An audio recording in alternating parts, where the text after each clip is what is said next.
அத்தியாயம் 7. மெய்ப்பொருளை அணுகுதல். வரையறுத்து கூற முடியாத ஒரு லட்சியத்தை தேடும் முயற்சி உண்மையில் எப்போது மற்றும் எப்படி துவங்குகிறது? பெரும்பாலானவர் விஷயத்தில் இந்த ஏக்கத்தின் லேசான ஆரம்ப உணர்வுகள் குழந்தைப்பருவ நினைவுகளில் மறைந்து விட்டிருப்பது போல் தோன்றுகிறது. ஆன்மீக நாட்டம் உடைய பலர் தம் வாழ்வில் முதன்முறையாக ஆன்மீக விழிப்புணர்வு அல்லது அதை பற்றிய நினைவு தங்களது இளமைப் பருவத்தில் எழுந்தது என்றும், ஆனால் பின்னர் உலக வாழ்க்கை பிரச்சினைகளின் சுமையால் அது மறைந்துவிட்டது என்றும் சொல்கின்றனர். சில அதிர்ஷ்டசாலிகளுக்கு ஆன்மீக விழிப்புணர்வு வாழ்க்கையில் அவர்கள் ஒரு சௌகரியமான நிலைக்கு வந்ததும் மீண்டும் ஏற்படுகிறது. ஆனால் பெரும்பாலானோர் விஷயத்தில் அந்த விழிப்புணர்வு மீண்டும் தோன்ற நடுத்தர வயது ஆகும் வரை காத்திருக்க வேண்டியிருக்கிறது. அத்தகைய பலருக்கு ஆன்மீக மறுவிழிப்பு அநேகமாக அவர்களுடைய வாழ்வின் நெருக்கடியான சூழ்நிலைகளில்தான் ஏற்படுகிறது அல்லது ஏற்பட்டு இருக்கிறது. இன்னும் சிலரது விஷயத்தில் குழந்தைப் பருவத்தின் பிற்பகுதியில் தோன்றிய முதல் ஆன்மீக விழிப்புணர்வு உள்ளார்ந்து அடங்கியிருந்து வயதான காலத்தில்தான் மீண்டும் வெளிப்படுகிறது. அத்தகையவர்கள் மாஸ்டருடைய கவனத்தை தங்களுடைய அன்பினாலும் பக்தியினாலும் கவர்ந்தால் அன்றி அவர்கள் வெற்றி அடைவதற்கான வாய்ப்பு மற்றவர்களை விட மிக மிக குறைவே. ஒருமுறை மாஸ்டர் மிகவும் வயதான அபியாசி ஒருவருக்கு தான் உண்மையிலேயே முக்கியமான ஒன்றைச் செய்தது பற்றி என்னிடம் சொன்னார். அவர் வயதானவர். எனவே அவர் மீது இரக்கம் கொண்டு ஓர் அன்பளிப்பாக அவருக்கு நான் இதை கொடுத்தேன். அவர் மிகுந்த பக்தியும் உண்மையான ஈடுபாடும் உள்ளவர் என்பதால் நான் இதனைச் செய்தேன். வயதானவர்களுக்கு ஆன்மீக சாதனை செய்வதற்கு அதிக காலம் இல்லை. எனவே நான் அவர்களுக்கு இப்படி கொடுத்து விடுகிறேன். ஆனால் இளைஞர்களான நீங்கள் உங்கள் முன்னேற்றத்திற்காக உழைத்தாக வேண்டும் என்றார். ஆன்மீகத்தை எப்போது தொடங்க வேண்டும் என்ற கேள்விக்கு மீண்டும் வருவோம். இது தனிநபரை பொறுத்தது மற்றும் அவரது சூழ்நிலையையும் அந்த சூழ்நிலை அவர் மீது ஏற்படுத்தும் நிர்பந்தங்களின் தன்மையையும் பொறுத்தது. கர்ம வினைகள் அல்லது சம்ஸ்காரங்களின் பகுதியாக ஆன்மீக விதை ஒருவனுள் உள்ளது என்பது பொதுவாக ஒப்புக்கொள்ளப்பட்ட கருத்து. ஆயினும் அந்த வித்து முளைவிடுவதற்கு ஏற்ற சுற்றுப்புற சூழ்நிலை அதற்கு கிடைக்க வேண்டும். முளைவிட்ட செடி முழு மரமாக வளர்வதற்கு ஏற்ப பின்னால் வரும் சூழ்நிலைகளும் தொடர்ந்து சாதகமாக இருந்தாக வேண்டும். அத்தகைய சாதகமான சுற்றுச்சூழல் முதலாவதாகவும் முக்கியமாக குடும்பத்தில் அல்லது வீட்டு சூழ்நிலையில் உருவாக்கப்பட வேண்டும். ஆரம்பத்திலேயே இந்த சரியானதொரு குடும்பச் சூழ்நிலை அமையப்பெற்றால் விதை முளைவிடக்கூடும். வினைப்பயனால் ஏற்பட்ட ஆன்மீக நாட்டத்திற்கான விதை முளைவிடுவதற்கு இந்த ஆரம்ப சூழ்நிலை அனுகூலமின்றி இருந்தால் பிற்காலத்தில் ஆன்மீக முயற்சி அப்படி ஒன்று ஏற்படுமாயின் நீடித்த ஒன்றாகவும் கடினமானதாகவும் இருக்கலாம். ஆதிகுரு லாலாஜி மற்றும் எனது மாஸ்டர் பாபுஜி ஆகியோரின் இளமை காலத்தை பார்த்தோமானால் அவர்கள் இருவரது பெற்றோர்களும் ஆழ்ந்த பக்தியுடையவர்களாக, குறிப்பாக அவர்களது தாய்மார்கள் ஆன்மீக உயர்வாழ்வில் நாட்டமுடையவர்களாக இருந்திருக்கிறார்கள். எனவே அவர்களது குடும்ப சூழ்நிலை ஆன்மீக வளர்ச்சிக்கு ஏற்றதாகவும் அதை பேணக்கூடியதாகவும் இருந்தது. ஒருவர் ஆன்மீக பயிற்சியை எப்போது தொடங்க வேண்டும் என்று என் மனைவி சுலோச்சனா மாஸ்டரிடம் ஒரு முறை கேட்டது என் நினைவுக்கு வருகிறது. சாதாரணமாக மாஸ்டர் 18 வயதிற்கு குறைந்தவர்களை தியானம் செய்ய அனுமதிப்பதில்லை என்பதால் அவள் இதனைக் கேட்டாள். அதற்கு மாஸ்டர், உண்மையில் இந்த பயிற்சி கரு உருவாகும்போது தொடங்க வேண்டும். சாதனாவை தொடங்குவதற்கு சரியான நேரம் இதுதான் என்று லாலாஜி சொல்வது வழக்கம். ஆனால் கரு உருவாகும் நேரத்தை எப்படி நிர்ணயிப்பது? இது சாத்தியமில்லை. ஆகையால் நடைமுறையில் அப்போது இந்த பணியை தொடங்க இயலாது. எனவே நாம் குழந்தை தாயின் வயிற்றில் இருக்கும்போது தாய்க்கு பிராணாகுதி அளிக்கிறோம். பிராணாகுதியின் சக்தி தானாகவே சரியான அளவில் குழந்தைக்கு போய் சேருகிறது. ஒருபோதும் நேரடியாக குழந்தைக்கு பிராணாகுதி அளித்தல் கூடாது. இது மிகவும் ஆபத்தானதாக ஆகிவிடக்கூடும். ஆனால் பொதுவாகச் செய்வது போல் குழந்தையின் தாய்க்கு மட்டும் அவளது இதயத்திற்குள் பிராணாகுதியை செலுத்த வேண்டும் என்று சொன்னார். தாயின் ஒரு பகுதியாய் குழந்தை அவளது வயிற்றில் வளர்ந்து கொண்டிருக்கும்போது தாயே ஆன்மீக மார்க்கத்தில் ஈடுபட்டு தெய்வீக பரிசாகிய ஆன்மீக பயிற்சியை குழந்தைக்கும் கிடைக்குமாறு செய்யக்கூடியது மிக அரிது. ஆனால் மாஸ்டர் சொன்ன கருத்து உண்மையான ஆன்மீக பயிற்சி சாத்தியமான அளவு விரைவில் துவக்கப்பட வேண்டியதன் அவசியத்தை வலியுறுத்துகிறது. எவ்வளவு விரைவில் துவங்குகிறோமோ அவ்வளவு நல்லது. எனக்கு நண்பராகவும் சக ஊழியராகவும் இருந்த ஒருவருக்கு ஆன்மீகத்தில் ஆர்வம் இருந்தாலும் அது மேலெழுந்த வாரியாக இருந்தது. நான் அவர் தியானம் தொடங்குவதற்கான முயற்சிகள் செய்தேன். தனக்கு சிறு வயதுதான், திருமணம் கூட ஆகவில்லை. இம்மாதிரியான விஷயத்திற்கு இன்னும் அவகாசம் இருக்கிறது என்று சொல்லிக்கொண்டு இதை தள்ளி போட்டுக்கொண்டே வந்தார். தான் இன்னும் குடும்ப வாழ்க்கையை அனுபவிக்கவில்லை.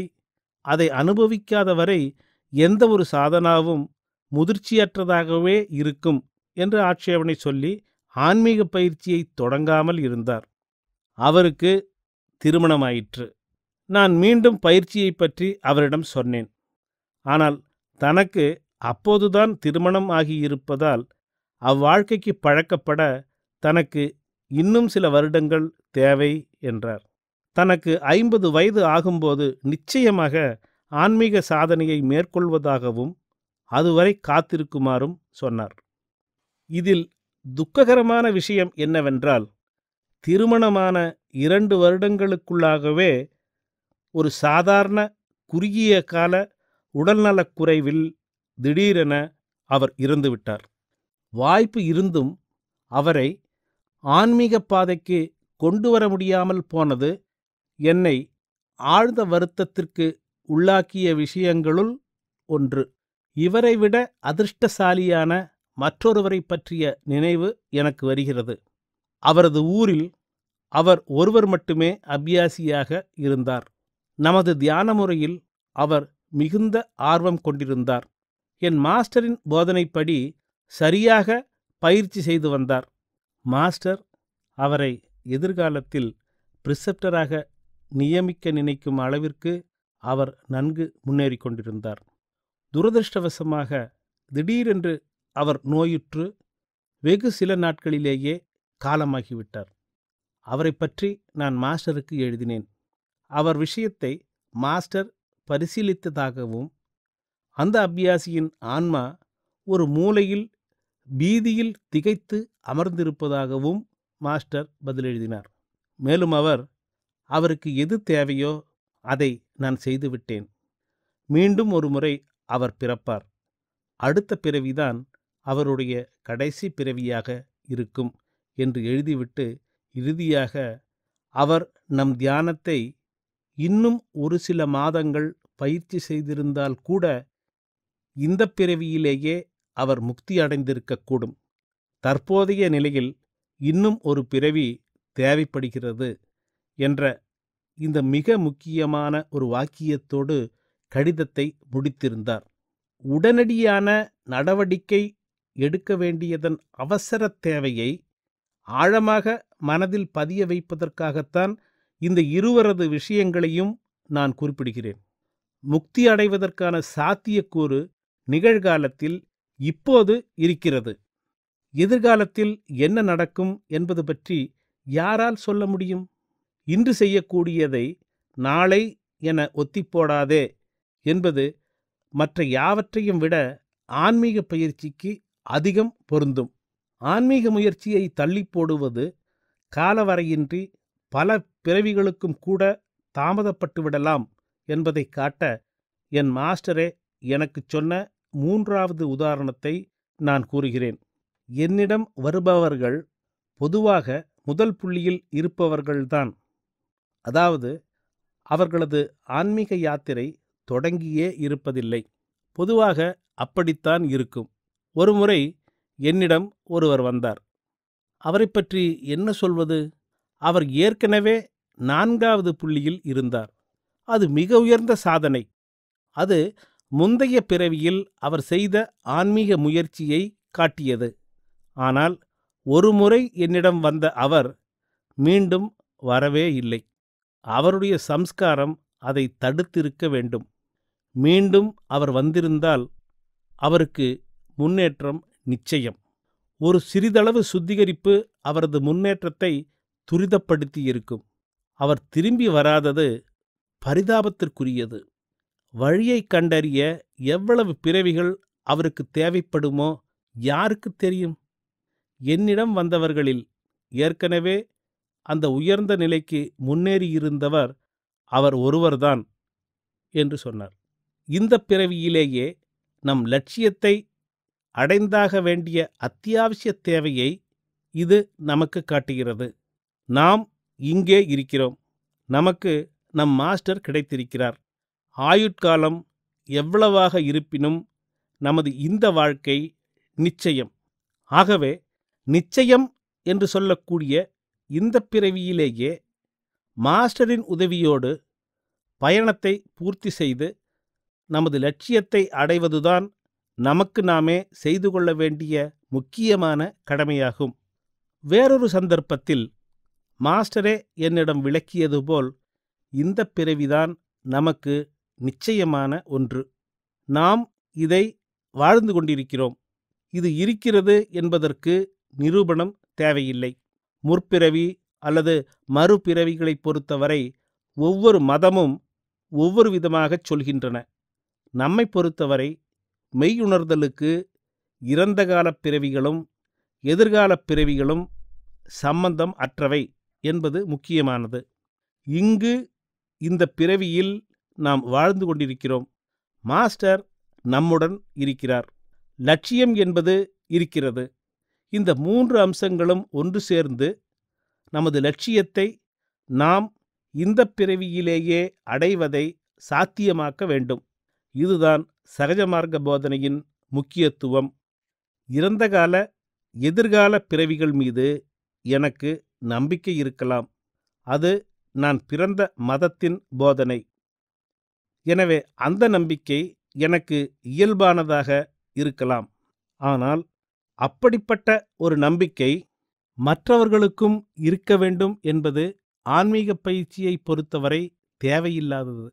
இப்போது நம்முன் நிதர்சனமாக மிக உன்னதமான உண்மைகளாக விளங்கும் நம் ஜீவிதம், நமது மாஸ்டரின் ஜீவிதம், இப்போதே இங்கேயே அடைய வேண்டிய நம் லட்சியம் ஆகிய இவற்றில் மட்டுமே நமது சிந்தனையெல்லாம் இருக்க வேண்டும். வேறொரு சமயத்தில் லட்சியத்தை அடைவதற்கு பிறவிகள் பல தேவைப்படுவது குறித்து ஒருவர் கேட்டார். உயர் ஞானிகள் கூட பல பிறவிகளுக்கு பிறகுதான் அவரை அடைகிறார்கள் என்று ஸ்ரீ கிருஷ்ணர் பகவத்கீதையில் கூறியிருப்பதை அந்த நபர் மேற்கோளாக காட்டினார். அதற்கு மாஸ்டர், அவர் அப்படி சொல்லியிருக்கலாம். ஆனால் நான் ஒரு முக்கியமான விஷயத்தை சொல்கிறேன். லட்சியம் தொலைவில் உள்ளது என்றும் பயணம் மிக கடினமானது என்றும் நினைப்பது பலவீனத்தின் அறிகுறியாகும். குறைந்தபட்சம் பயணத்தை துவக்குங்கள். உண்மையிலேயே அது எப்படி இருக்கிறது என்பதை நீங்கள் பிறகு தெரிந்து கொள்வீர்கள். அப்படியில்லாமல் மற்றவர்கள் சொல்வதை வைத்து முடிவு எடுப்பது பலவீனத்தைத்தான் குறிக்கிறது. சரியான திசையில் குறைந்தபட்சம் ஓர் அடியாவது எடுத்து வைத்து அது எப்படி இருக்கிறது என்று பாருங்கள். பிறகு முடிவு செய்யுங்கள். உங்களுக்கு நான் இன்னொரு விஷயம் சொல்கிறேன். இதற்கு பிறவிகள் பல தேவைப்படும் என்று என்னிடம் வருகின்ற ஒவ்வொருவரும் சொல்கின்றனர். ஆனால் இதுதான் உங்கள் முதல் பிறவி என்று நீங்கள் ஏன் அனுமானம் செய்கிறீர்கள்? இதுதான் உங்களுடைய கடைசி பிறவி என்றும், ஆகையால் இந்த பிறவியிலேயே லட்சியத்தை அடைய வேண்டும் என்றும் நீங்கள் ஏன் நினைக்கக்கூடாது? நான் சொல்வது புரிகிறதா? ஒன்று பலவீனத்தின் பாதை, மற்றது ஆக்கப்பூர்வமான ஓர் அணுகுமுறை. எத்தனை பிறவிகள் நாம் இன்னும் வாழ்ந்தாக வேண்டும் என்பதை யாரால் நிச்சயமாகச் சொல்ல முடியும்? அதை தீர்மானிப்பது நமது கைகளில்தான் இருக்கிறது. உண்மையான மாஸ்டரின் வழிகாட்டுதலின் கீழ் சரியான வழியை மேற்கொண்டால் பிறகு மறுபிறவிகள் இருக்க வேண்டிய அவசியம் இல்லை. எனவே மறுபிறவி என்ற எண்ணத்தையே மறந்துவிடுங்கள். அடுத்த பிறவியில் நம் பயணத்தை தொடரலாம் என்று எதிர்பார்க்க கூடாது. எந்த சூழ்நிலையில் நாம் பிறக்கக்கூடும், நமது வாழ்க்கை எப்படி அமையும் என்பதை யார் அறிவார்? பாதையை தவறவிடுவது மிகவும் சுலபம். ஒரு முறை மாஸ்டரையும் பயிற்சி முறையையும் கண்டுபிடித்தவுடன் அவற்றை உறுதியாக பற்றி கொள்ள வேண்டும். அந்த உறவு நிரந்தரமாக இருக்கும் வகையில் மாஸ்டரை உங்களுடன் பிணைத்துக் கொள்ளுங்கள். பிறகு வெற்றி அடைவது உறுதி என்று மாஸ்டர் சொன்னார். ஆன்மீக தேடல் எப்போது துவங்குகிறது என்பதை ஆராய்ந்த நாம் அது எப்படி துவங்குகிறது என்பதை இனி பார்ப்போம்.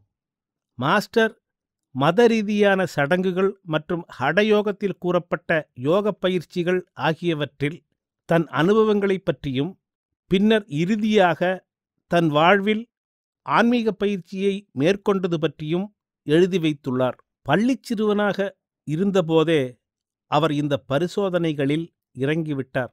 அவரது வாழ்க்கையில் நாம் கவனிக்க வேண்டிய விஷயம் என்னவெனில், அவற்றை அவர் உண்மையான சிரத்தையுடனும் துல்லியமாகவும் மேற்கொண்டார் என்பதுதான். தான் விரும்பிய லட்சியத்தை உணர அந்த வழிமுறைகள் போதுமானவை அல்ல என்பது நிரூபணமானபோது அவற்றை அவர் கைவிட்டார். தனக்கு உதவ முடியாத வழிமுறைகளில் சிறையுண்டிருக்க அவர் ஒருபோதும் விரும்பவில்லை. வழிமுறைகளை முறை பிசகாமல் முயற்சித்துப் பார்த்து லட்சியத்தை அடைய அவை போதுமானவை அல்ல என்று தெரிந்தவுடன் அவற்றை கைவிட்டார். தான் எதை நாடினாரோ அதைப்பற்றி அவர் மிக தெளிவாக இருந்ததால் இதைச் செய்யக்கூடிய வகையில் பெரும் துணிச்சல் அவரிடம் இருந்தது.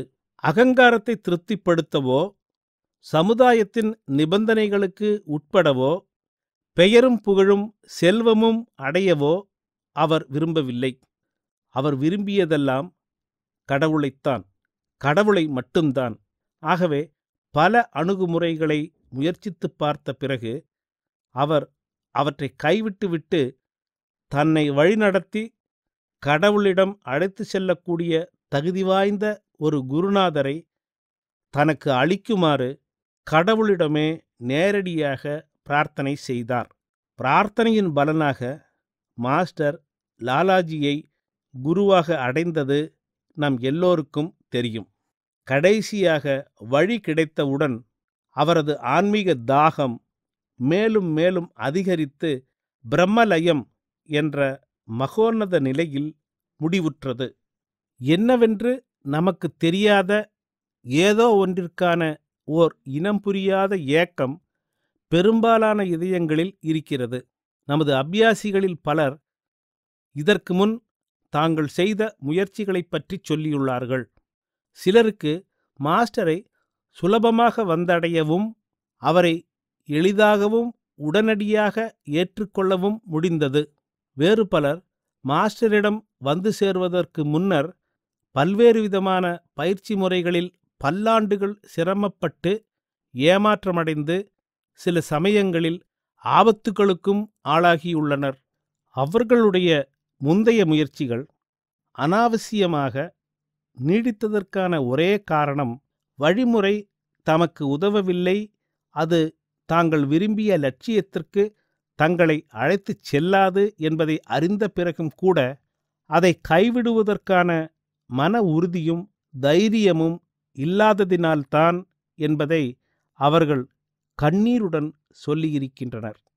அதனை கைவிடுவதனால் கெடுதல் விளையக்கூடும் என்ற அவர்களது மூட நம்பிக்கையும் பயமும் தான் அவர்களை ஒரு பயனற்ற பயிற்சியை விட்டுவர இயலாமல் செய்திருந்தது. இவ்விஷயத்தில் தம் சொந்த ஆதாயத்திற்காக சீடர்களை தங்கள் பிடியிலேயே வைத்திருந்து அத்தகைய மூட நம்பிக்கைகளை மேலும் மேலும் தூண்டிவிடும் குருமார்கள் இருப்பது வருந்தத்தக்கது. கடவுள் எளிமையானவர், எனவே அவரை அடையும் வழியும் எளிமையாகத்தான் இருந்தாக வேண்டும் என்று மாஸ்டர் போதிக்கின்றார்.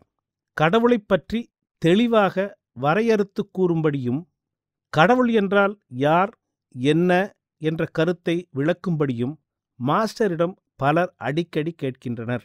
அப்படிப்பட்ட ஒவ்வொரு சந்தர்ப்பத்திலும் கடவுள் என்றால் கடவுள்தான், வேறு எது கடவுளாக இருக்க முடியும்? கடவுளை தெரிந்து கொள்ள முடியாது, ஆனால் அனுபவத்தில் உணர முடியும் என்று மாஸ்டர் தனக்கே உரித்தான பதிலை சொல்கிறார். நாம் நாடுகின்ற லட்சியம் கடவுளாக இருந்தால் அறிவு நமக்கு உதவ முடியாது என்பதை இது தெளிவாக உணர்த்துகிறது. கடவுளின் பிரசன்னத்தை நம்மால் உணர முடியும், நம்மால் அனுபவிக்க முடியும். இந்த அனுபவத்தை பெற்று இதனை அனுபவிக்கும் உத்தியைத்தான் ஒரு நடைமுறை பயிற்சியாக என் மாஸ்டர் கற்பிக்கிறார். பல ஆண்டுகளுக்கு முன் ஹைதராபாத்தில் கடவுளைப் பற்றி நடந்த ஒரு கலந்துரையாடல் என் நினைவிற்கு வருகிறது. மாஸ்டர் எப்போதும் தன்னுடன் இருக்கும் தோழர் திரு ஈஸ்வர் சகாயுடன் ஒரு சில நாட்களுக்கு ஹைதராபாத்திற்கு வந்திருந்தார். கடவுளை பற்றி பேசும்போது திரு ஈஸ்வர் சகாய் மனிதனுக்கும் கடவுளுக்கும் இடையே உள்ள வித்தியாசம் உருவத்திலோ அல்லது பரிமாணத்திலோ அல்ல என்று கூறி அதை தூய்மைத்தன்மை மற்றும் சூட்சுமத்தன்மையின் வாயிலாக விவரித்தார். பூமியை சூழ்ந்துள்ள காற்று மண்டலத்தை அவர் ஓர் உதாரணமாக எடுத்துக்கொண்டார். அவர் தரைமட்டத்தில் இருக்கும் காற்றும் மேலே 50 மைல் உயரத்தில் இருக்கும் காற்றும் ஒன்றுதான். ஆனால் தரைக்கு அருகில் உள்ள காற்றானது கனமாகவும் அடர்த்தியாகவும் அசுத்தமாகவும் இருக்கிறது. ஒருவர் மேலே உயர உயர காற்று மேலும் மேலும் தூய்மையாகவும் லேசானதாகவும் ஆகிறது. மிக மிக உயர்மட்டத்தில் தூய்மையும் லேசான தன்மையும் உடையதாக காற்று இருக்கிறதா என்றே சந்தேகிக்கும் அளவிற்கு விசேஷத்தன்மையுடையதாக இருக்கிறது என்று சொன்னார். மேலும் இந்த உவமையை பயன்படுத்தி மனிதன் கனமாகவும் ஸ்தூலமாகவும் அசுத்தமாகவும் இருக்கிறான், ஆனால் கடவுள் லேசாகவும் சூட்சுமமாகவும் தூய்மையாகவும் இருக்கிறார் என்று சொன்னார். எனவே தெய்வீகத்தின் தன்மையோ அல்லது இயல்போ பௌதீக உலகிற்கு அப்பாற்பட்டது என்பது ஓரளவிற்கு இந்த உவமையின் மூலமாக புரிகிறது. ஒரு தெய்வீக ஆன்மீக அனுபவத்தை விவரிக்க முயற்சிக்கும்போது நம்மால் ஏதோ உவமைகளை மட்டுமே சொல்ல முடிகிறது. பகவத்கீதையில் அவதார புருஷரான ஸ்ரீ கிருஷ்ணருக்கும் கூட இதே நிலைதான் இருந்தது. பக்தனான அர்ஜுனனிடம் தன்னை பற்றி சொல்லிக் கொண்டிருக்கும்போது உவமானங்களை உபயோகப்படுத்த வேண்டிய கட்டாயத்திற்கு அவர் ஆளாகிறார். நதிகளில் தான் கங்கை, பறவைகளில் தான் கருடன், மனிதர்களில் தான் அர்ஜுனன் என்று இப்படியாக பலதும் சொல்கிறார். எல்லாம் வல்ல இறைவன் கூட தன்னைத்தானே விவரித்து கொள்ள முடியாது என்பதை இது தெளிவாக காட்டுகிறது. ஆயினும் ஸ்ரீ கிருஷ்ணர் தன்னை அர்ஜுனனுக்கு வெளிப்படுத்தி காட்டியது போல் இறைவனால் தன் அன்பிற்குரிய பக்தனுக்கு தன்னை காண்பிக்க முடியும். இது ஆன்மீக முயற்சியை ஒட்டிய 2 முக்கியமான உண்மைகளை கவனத்திற்கு கொண்டு வருகிறது. முதலாவது, கடவுளை அல்லது மெய்ப்பொருளை தெரிந்து கொள்ள முடியாது, அனுபவபூர்வமாக உணர முடியும் என்பதாகும். 2வது, அந்த ஆதிமூலம் தன் பக்தனுக்கோ அல்லது தான் விரும்பும் வேறு யாருக்கோ எப்போது தன்னை வெளிப்படுத்தி காண்பிக்க விரும்புகிறதோ அப்போதுதான் இது சாத்தியம் என்பதாகும். தெய்வீக அருளை நாம் ஈர்த்து கொள்ள வேண்டியதன் அவசியத்தைப் பற்றி மாஸ்டர் அடிக்கடி என்னிடம் சொல்லியிருக்கிறார். மாஸ்டர் சொன்னார், மிக முக்கியமான ஒரு இரகசியத்தை நான் உனக்குச் சொல்கிறேன். எல்லா ஆன்மீக பயிற்சிகளும் நம்மை தயார்படுத்த மட்டும்தான். பயிற்சி என்பது அதுவாகவே எந்த நன்மையும் தரக்கூடியது அல்ல. அது கடவுளின் கருணை மிகுந்த பார்வையை நம்மீது திருப்புவதற்கான ஒரு வழி மட்டுமே. உண்மையில் இறைவன் யாருக்கு தன் அருளை கொடுக்க விரும்புகிறாரோ அவர்கள் மட்டுமே அதை பெறுகிறார்கள். இது ஒரு பெரிய இரகசியமாகும். இதனை நான் உனக்கு வெளிப்படுத்தி உள்ளேன். இதை எப்படி நிகழச் செய்வது? தெய்வீக மாஸ்டரை நம்மை நோக்கி எப்படி திருப்புவது என்று நான் மாஸ்டரை கேட்டேன். மாஸ்டர் சிரித்துக்கொண்டே, இன்னும் ஒரு இரகசியத்தை வெளிப்படுத்தும்படி நீ என்னை கேட்கிறாய். இது ₹1,00,000 மதிப்புடையது என்று நான் சொல்வேன். அதற்கு ஒரே ஒரு வழிதான் உண்டு. அவரே உன்னை நேசிக்கத் தொடங்கும் அளவிற்கு நீ அவரை நேசிக்க வேண்டும். தன் இதயக் கதவை உனக்காக திறக்கும் அளவிற்கு அவருக்கு கேட்கும்படி பலமாகத் தட்ட வேண்டும். அத்துடன் உன் வேலை முடிந்துவிட்டது. அன்புதான் இதன் இரகசியம். அதை யாரால் மீற முடியும்? தன்னையே கொடுப்பதற்காக இறைவன் எப்போதும் காத்து கொண்டிருக்கிறார். ஆனால் அவரை நோக்கி யாரும் திரும்பாதது பரிதாபத்திற்குரியது. இந்த நாட்டில் மக்கள் தங்களுடைய ஆன்மீக சாதனைகளுக்கு பெயர் பெற்றவர்களாய் இருந்தார்கள். இப்போது இந்த மக்களைப் பார். ஸ்தூலமான உலகாயுத நலனே அவர்களை ஆட்கொண்டிருக்கிறது. இதற்கு யார் பொறுப்பு? மக்களேதான். அவர்கள் கடவுளை நோக்கி திரும்பி சரியான அணுகுமுறையை மேற்கொண்டால் மட்டுமே இந்த நிலைமை மாற முடியும். இப்போது நான் உனக்கு இன்னொரு விஷயத்தை சொல்கிறேன். ஒவ்வொருவரும் கடவுளை பற்றி பேசிக்கொண்டிருப்பதை நாம் பார்க்கின்றோம். இது இந்தியாவில் மிக அதிகமாக பேசப்படும், விவாதிக்கப்படும் ஒரு விஷயமாகும். கடவுளை பற்றி எல்லோரும் பேசுகிறார்கள். இவ்விஷயங்களைப் பற்றி ஏராளமான புத்தகங்கள் எழுதப்பட்டிருக்கின்றன. அத்துடன் எல்லோரும் கடவுளிடம் பிரார்த்தனையும் செய்கிறார்கள். அப்படியிருந்தும் ஏன் இவ்வளவு துயரமும் ஊழலும் மலிந்து கிடக்கின்றன? அதற்கு காரணம் அணுகுமுறை தவறாக இருக்கிறது. வழிபாட்டு முறை மாற்றப்பட வேண்டும் என்பதுதான். இதை சற்று விவரமாக கூறுமாறு மாஸ்டரை நான் கேட்டுக்கொண்டேன். இப்போது பின்பற்றப்படும் வழிபாட்டு முறைகளில் இருக்கும் தவறு என்ன என்று கேட்டேன். ஆன்மீக வழியைப் பற்றி உனக்கு தெரியும். நீயே அதை பின்பற்றி கொண்டு இருக்கிறாய். உனக்குள் ஏற்பட்டுள்ள மாற்றத்தை நீ கவனித்து இருக்கிறாயல்லவா? மேலும் முன்பு ஏற்படாத அனுபவங்கள் இப்போது உனக்கு ஏற்பட்டிருக்கின்றன. அதைப்பற்றி நீயே என்னிடம் தெரிவித்து இருக்கிறாய். எனவே சரியான பாதையை பின்பற்றியாக வேண்டும் என்பது தெளிவாக தெரிகிறது. இதைப்பற்றி சத்யோதயம் புத்தகத்தில் நான் எழுதியிருக்கிறேன். ஸ்தூலமான வழிபாடுகளில் மக்கள் இப்போது மிகுந்த நேரத்தையும் பணத்தையும் செலவழிக்கிறார்கள். ஆனால் அதனால் என்ன பயன்? அவர்கள் மேலும் மேலும் ஸ்தூலத்தன்மை உடையவர்கள் ஆகின்றனர். இதுதான் நடந்து கொண்டிருக்கிறது.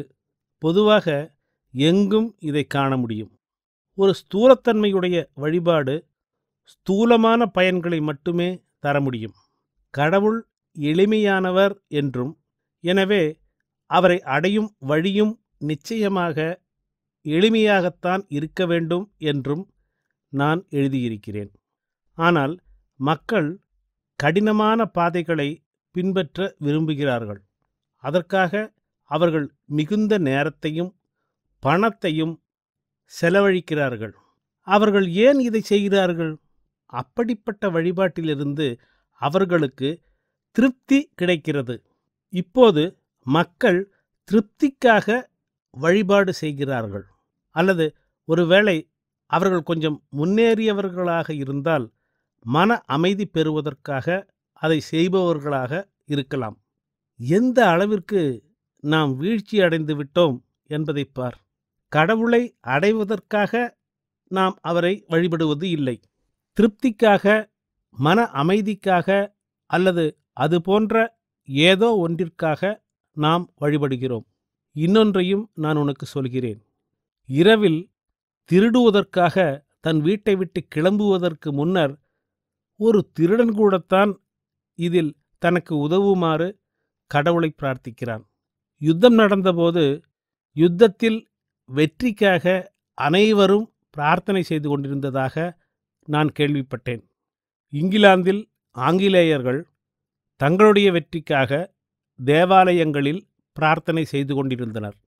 அதே சமயம் ஜெர்மனி மற்றும் ஐரோப்பாவில் அவர்களும் தங்கள் வெற்றிக்காக பிரார்த்தனை செய்து கொண்டிருந்தனர். பிரார்த்தனை எப்படி பயன்படுத்தப்படுகிறது என்று பார். பிரார்த்திப்பது என்பது பிச்சை எடுப்பது என்றும் நான் சொல்லியிருக்கிறேன். பிரார்த்தனையில் நாம் வேறு எதையும் செய்வதில்லை. அது பிச்சை கேட்பதே அன்றி வேறில்லை. கடவுளே, எனக்கு இதை கொடுங்கள், கடவுளே, எனக்கு அதை கொடுங்கள் என்று இப்படி தொடர்ந்து கொண்டே இருக்கிறது. நமக்கு அதிகம் கிடைக்க கிடைக்க நாம் அதிகமாக கேட்கிறோம். எனவே இது முடிவில்லாமல் போய்க்கொண்டே இருக்கிறது. ரசிக்கக்கூடிய கதை ஒன்றை நான் உனக்கு சொல்கிறேன். முகலாய சக்கரவர்த்தியிடமிருந்து ஏதோ பெறுவதற்காக ஒரு துறவி அவருடைய அரண்மனைக்கு சென்றார். அவர் உள்ளே அனுமதிக்கப்பட்ட போதிலும் சக்கரவர்த்தி பிரார்த்தனையில் இருந்ததால் சற்று காத்திருக்கும்படி கேட்டுக்கொள்ளப்பட்டார். தானும் ஒரு தெய்வ பக்தனாகையால் அனுமதிக்கப்பட்டால் சக்கரவர்த்தியின் அருகில் அமர்ந்திருக்க விரும்புவதாக கூறினார். அவரை அழைத்து சென்று பிரார்த்தனை அறைக்கு வெளியே அமருமாறு சொன்னார்கள். கடவுளே, நான் எதிரிகளை வெற்றி கொள்ள வேண்டும். உங்களது மகிமையை வெளிப்படுத்தும் வண்ணம் நான் ஆட்சி புரிய இன்னும் அதிக நாடுகளைத் தாருங்கள் என இதைப்போல் மென்மேலும் சக்கரவர்த்தி வாய்விட்டு பிரார்த்தித்து கொண்டிருப்பதை அந்த துறவி கேட்டார். அவர் உடனே எழுந்து வெளியே செல்ல முனைந்தார். சக்கரவர்த்தி இவரை திரும்பி பார்த்து தன் பிரார்த்தனை முடியப் போவதால் தான் விரைவில் வந்துவிடுவதாகவும் சிறிது காத்திருக்குமாறும் துறவியிடம் கேட்டுக்கொண்டார். துறவியோ அதை பொருட்படுத்தாமல் தொடர்ந்து வெளியே நடந்தார். சக்கரவர்த்தியோ, நில்லுங்கள், ஏன் போகிறீர்கள் என்று கேட்டார். அதற்கு அந்த துறவி, நான் ஏதோ ஒரு தர்ம காரியத்திற்காக உங்களை யாசிக்க வந்தேன். ஆனால் நீங்களே யாசித்து கொண்டிருப்பதை காண்கிறேன். இன்னொரு யாசகனிடம் நான் யாசிப்பதில் என்ன பயன்? நீங்கள் யாரிடம் யாசித்து கொண்டிருக்கிறீர்களோ அவரிடமே நான் யாசித்துக் கொள்கிறேன் என்று சொல்லிவிட்டு போய்விட்டார். இந்த கதையை சொல்லிவிட்டு மாஸ்டர் குலுங்க குலுங்க சிரித்தார். பிறகு அவர் சிரிப்பை நிறுத்திவிட்டு, நான் வேடிக்கையாக பேசும்போது கூட அது அர்த்தமுள்ளதாக இருக்கும். ஒரு பேரரசன் பிச்சைக்காரனாக இருக்கும் இந்த வினோதத்தை பார் என்று சொன்னார்.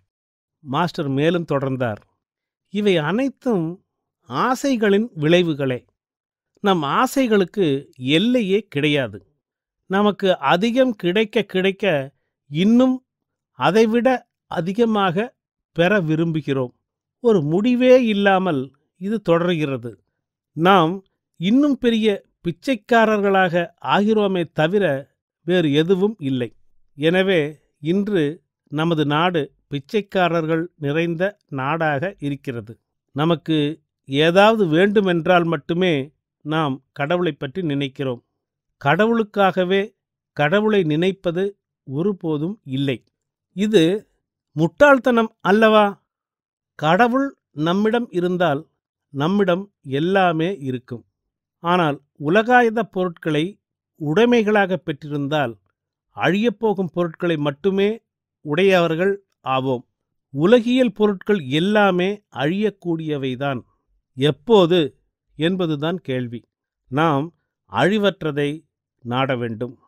ஆசை தவறானது அல்ல. காமம் அல்லது ஆசை தவறு அல்ல என்று நான் சொல்லியிருக்கிறேன். உண்மையில் அது தெய்வீகமானது.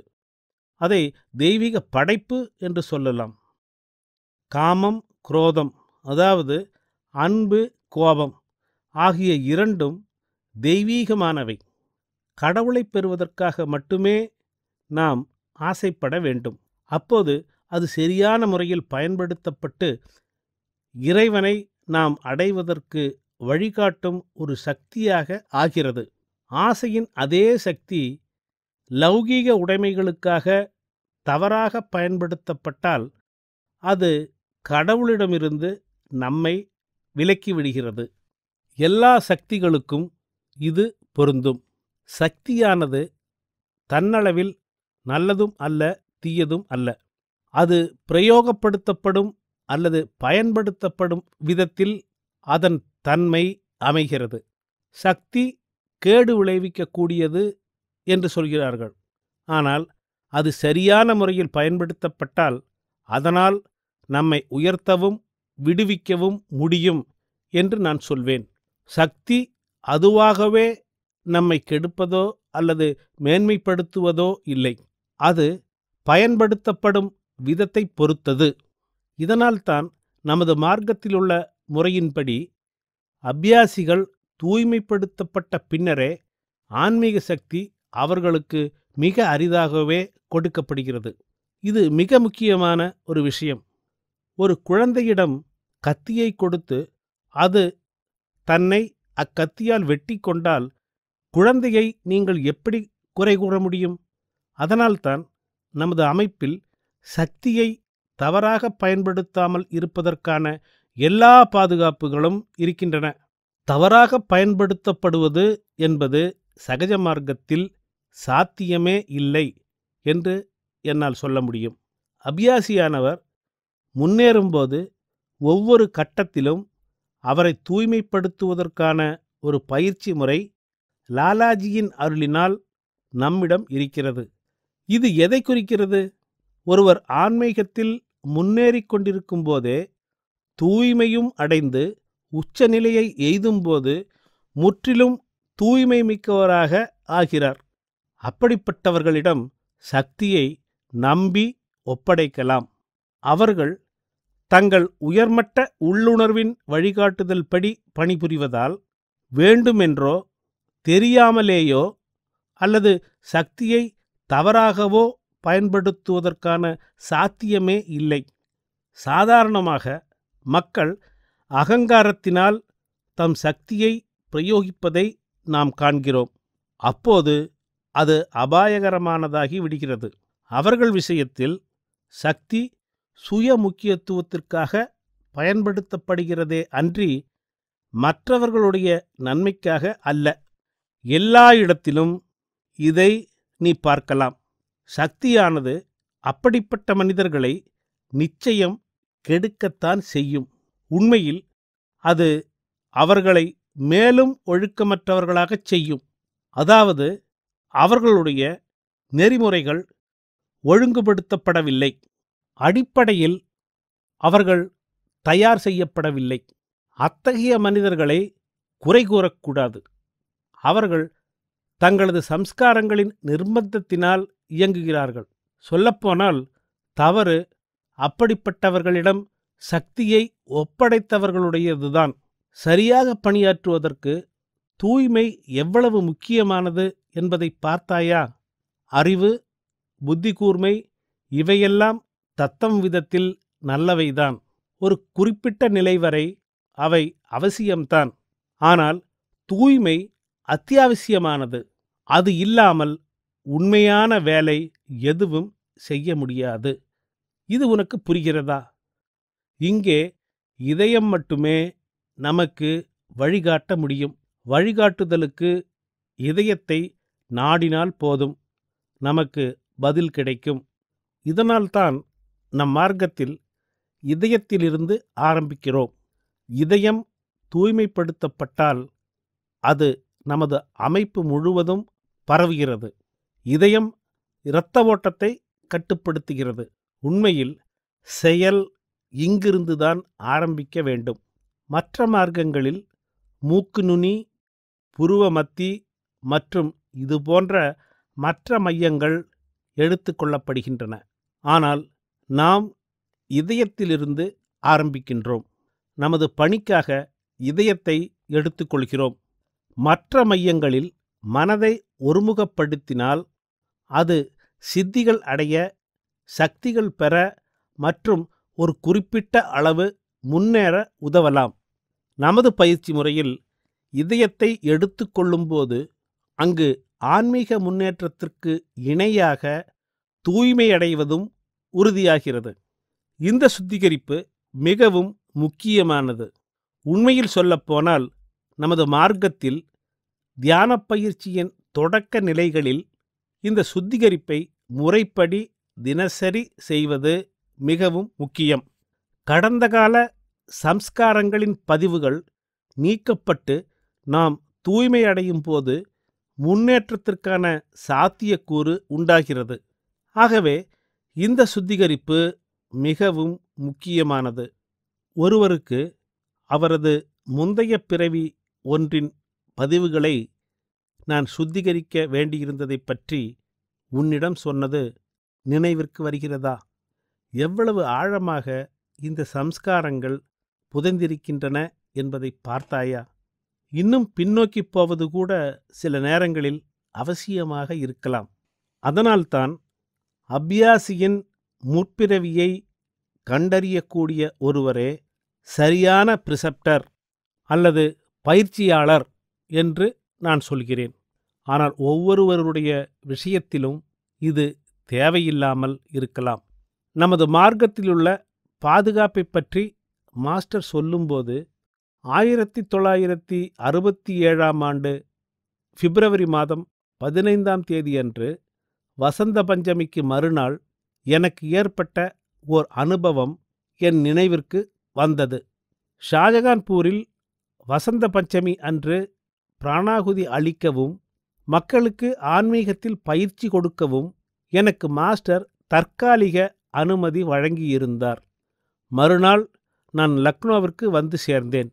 லக்னோவைச் சேர்ந்த நமது அபியாசிகளில் ஒருவர் நான் பிரிசெப்டராக பணி செய்ய அனுமதிக்கப்பட்டிருப்பதை தெரிந்து கொண்டு தனக்கு ஒரு சிட்டிங் கொடுக்கும்படி என்னிடம் கேட்டுக்கொண்டார்.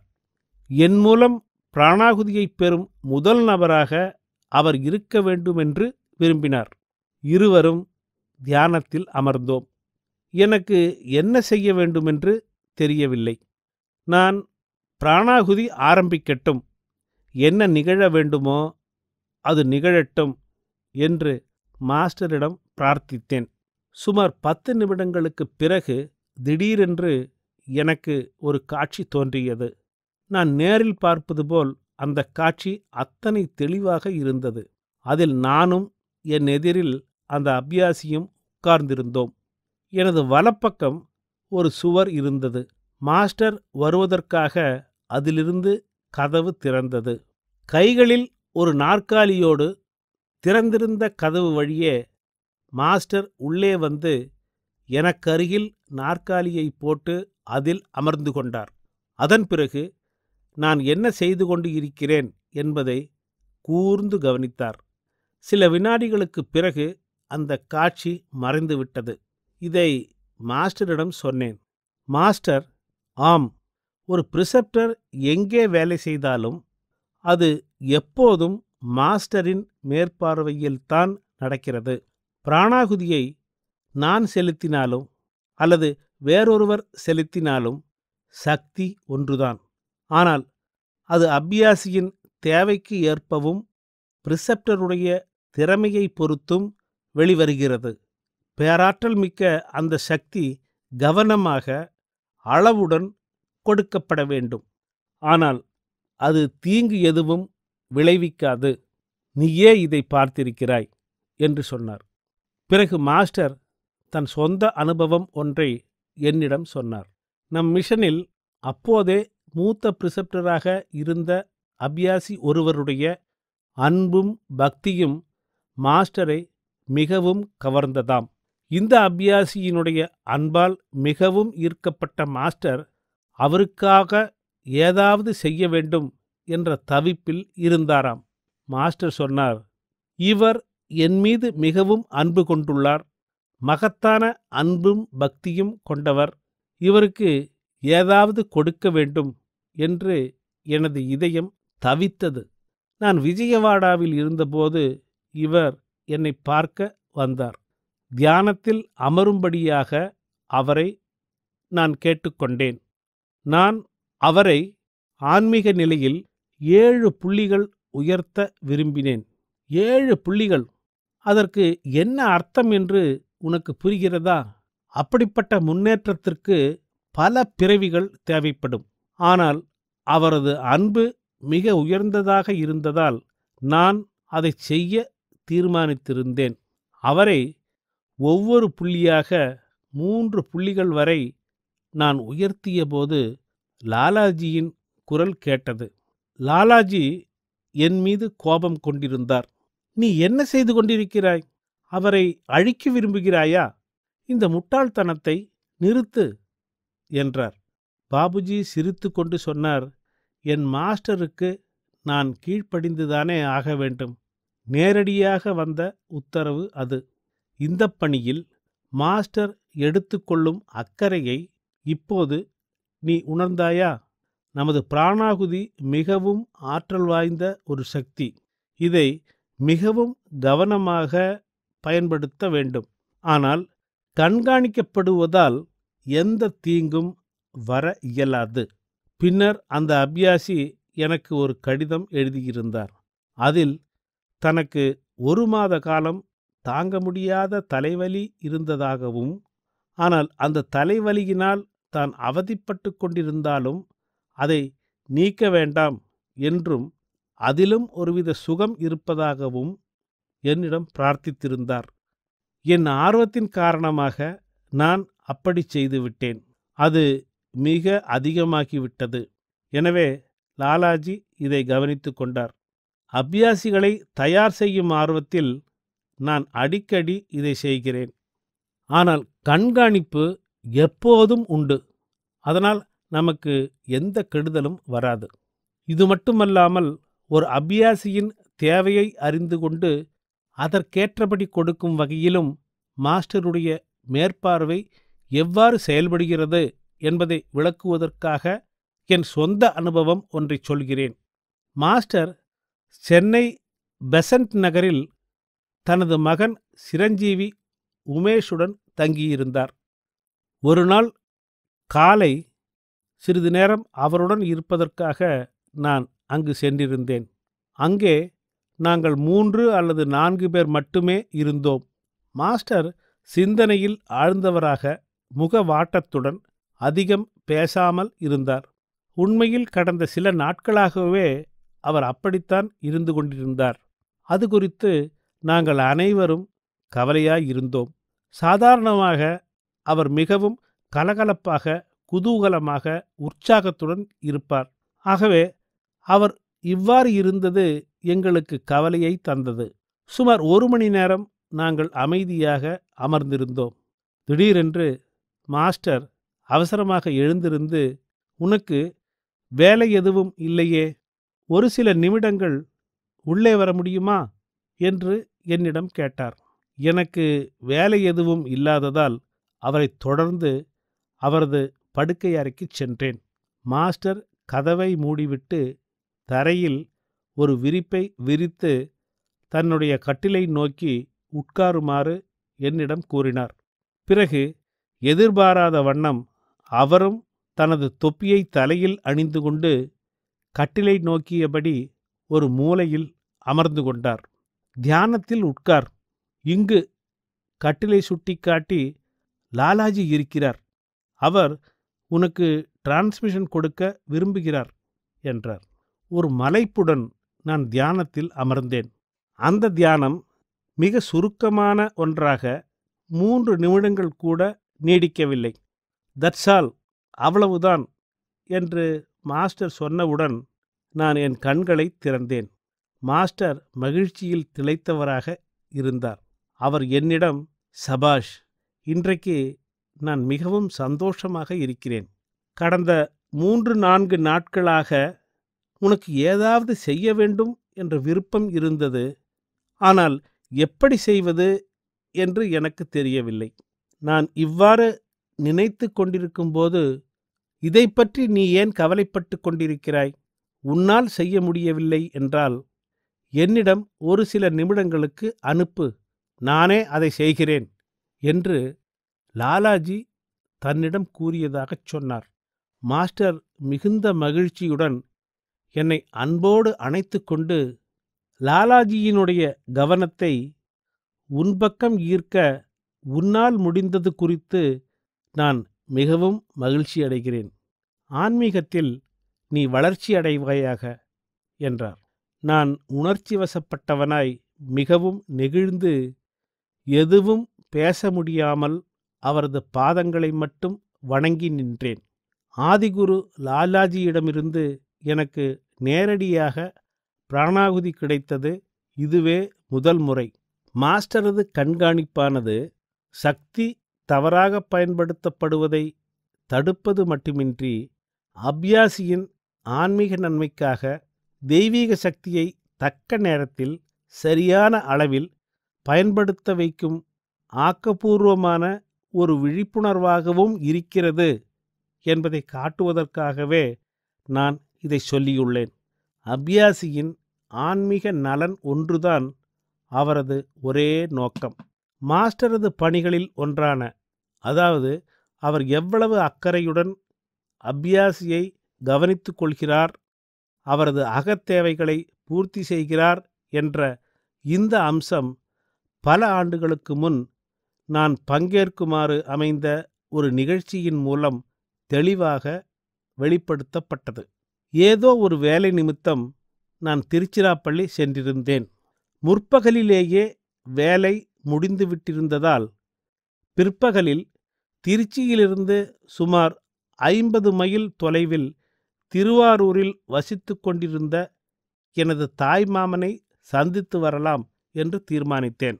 நான் காலை 11 மணி அளவில் திருச்சியை விட்டு கிளம்பி மதியம் 1 மணிக்கு திருவாரூர் வந்து எனது மாமாவின் வீட்டை தேட ஆரம்பித்தேன். அவருடைய முகவரி என்னிடம் இல்லாததால் அது அவ்வளவு எளிய வேலையாக இல்லை.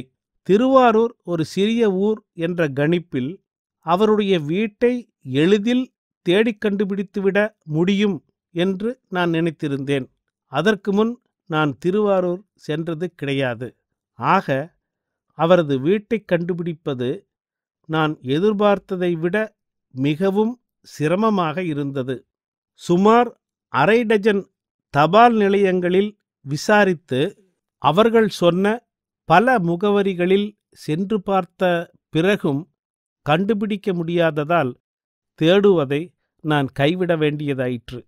ஏற்கனவே மாலை 4 மணி ஆகிவிட்டபடியாலும் மதுரைக்கு திரும்ப நீண்ட தூரம் நான் காரில் போக வேண்டியிருந்ததாலும் திருவாரூரை விட்டு கிளம்பலாம் என கடைசியில் முடிவு செய்தேன். அந்த சிறிய ஊரின் மையப்பகுதியிலிருந்து கிளம்பி ஊருக்கு திரும்பிச் செல்லும் சாலைக்கு வந்தேன். எனக்கு மிகவும் தாகமாக இருந்ததால் கடைவீதி வழியாக போய்க் கொண்டிருந்தபோது குளிர்பானம் அருந்த காரை நிறுத்தினேன். ஒரு பெட்டிக்கடையில் குளிர்பானம் அருந்தி கொண்டிருக்கும்போது ஒருவர் என்னை அணுகினார். அதற்கு முன்பு அவரை சந்தித்ததாக எனக்கு ஞாபகம் இல்லை. அவர் எனக்கு வணக்கம் தெரிவித்து தன்னை ஸ்ரீ ராமச்சந்திர மிஷனின் ஒரு அபியாசி என்று அறிமுகப்படுத்தி கொண்டார். முந்தைய இரவு முழுதும் ஒரே தவிப்பாகவும் நிர்கதியாக விடப்பட்டது போன்றும் தான் உணர்ந்ததாகவும் மாஸ்டருடைய கருணைக்காக பிரார்த்தித்து அழுது கொண்டிருந்ததாகவும் கூறினார். இதை அவர் என்னிடம் சொல்லும்போது கூட அவரது கண்களில் கண்ணீர் பொங்கியது. மேலும், ஐயா, உங்களுக்கு என்னை நினைவில்லை. ஆனால் 2 வருடங்களுக்கு முன்பு நீங்கள் மாஸ்டருடன் திருச்சிக்கு வந்தபோது நான் உங்களை பார்த்திருக்கிறேன். இங்கே நமது மையம் இல்லாததால் நான் முற்றிலும் தனியாக விடப்பட்டவனாக உணர்கிறேன். நேற்று இரவு மனமுருக நான் செய்த பிரார்த்தனைதான் உங்களை இங்கே கொண்டு வந்திருக்கிறது என்று நினைக்கிறேன். உங்களை என்னிடம் அனுப்பியதற்காக நான் மாஸ்டருக்கு நன்றி சொல்ல வேண்டும். தயவுசெய்து என் இடத்திற்கு வந்து ஒரு சிட்டிங் கொடுக்கும்படி கேட்டுக்கொள்கிறேன் என்றார். நான் அவருடைய அறைக்குச் சென்று அவருக்கு ஒரு சிட்டிங் கொடுத்தேன். மாஸ்டரது கருணைமிக்க இந்த செயலிற்காக அவர் நன்றியுணர்வு மேலிட்டவராக மிகவும் மனம் நெகிழ்ந்து போனார். அவரிடமிருந்து விடைபெற்று மதுரைக்கு திரும்பும்போது சிறிய விஷயமாக தோன்றும் இந்த நிகழ்ச்சியை பற்றி நினைத்து பார்த்தேன். இது என்னை வியப்பில் ஆழ்த்தியது. ஏனெனில் திட்டமிட்டது நான் அல்ல என்றாலும் நிகழ்ச்சி முழுவதும் முன்பே தெளிவாக திட்டமிடப்பட்டிருந்ததாக எனக்கு தோன்றியது. உண்மையில் மிஷனுக்காகவும் மாஸ்டருக்காகவும் பணிபுரிபவர்கள் தேவைப்படும் இடங்களுக்கு அனுப்பப்படும் நடமாடும் போலீஸ் படையினரை போன்றவர்கள் என்ற கருத்து என் மனதில் தோன்றியது.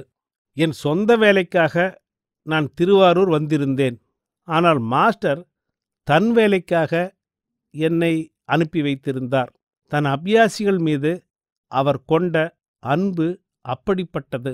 எந்த அபியாசியின் இதயத்தில் உண்மையான ஆர்வமும் தணியாத ஏக்கமும் இருக்கிறதோ அங்கு மாஸ்டருடைய உதவி நிரந்தரமாக இருப்பதுடன் அவரது பணியும் தவறாமல் நிறைவேற்றப்படுகிறது என்பதை இந்த நிகழ்ச்சி எனக்கு வெளிப்படுத்தியது.